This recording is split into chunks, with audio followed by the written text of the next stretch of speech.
de las torres están conservadas 12 en Castelldefels.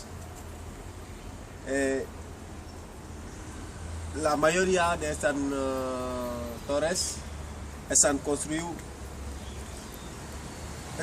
son frutos de la segunda mitad de la siglo XVI. 16. 16. 16. A largo del cual las incursiones del pirata barbarescos. Sí. Eran muy frecuentes a las costas mediterráneas de la península ibérica y a las Baleares. Actualmente la mayoría de las torres son de la propiedad privada y nos ofrecen visitas al interior. Las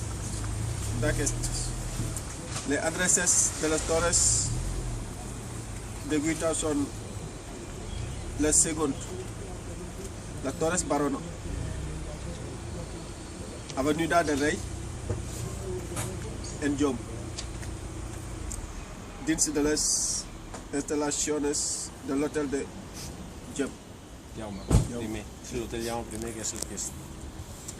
Les Torres de Gaita. Després ho veurem, des d'algun punt ho veurem. Las Torres de Gaita, Plaza del Castel, sense número centre. A la plaça del Castell hi ha una. Las Torres de Moruna, Plaza Torres Moruna, Urbanizació.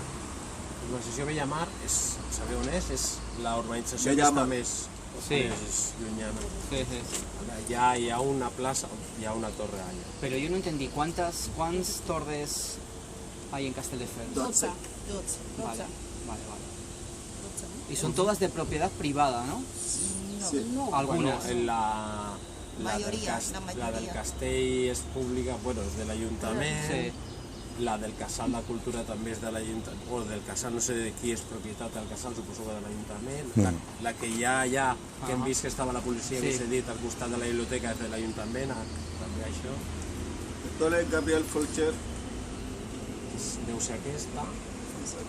¿Y por dentro qué tienen? ¿Cómo Mira, se dice? ¿Escaleras? L'única que podríeu veure... Escales. Aquesta d'aquí al costat, aquí fan un taller de ceràmica. Ah, vale. I llavors suposo que si algun dia vas i entres a puc mirar i suposo que perquè aquesta està inutilitzada, ja veieu, està tapiada,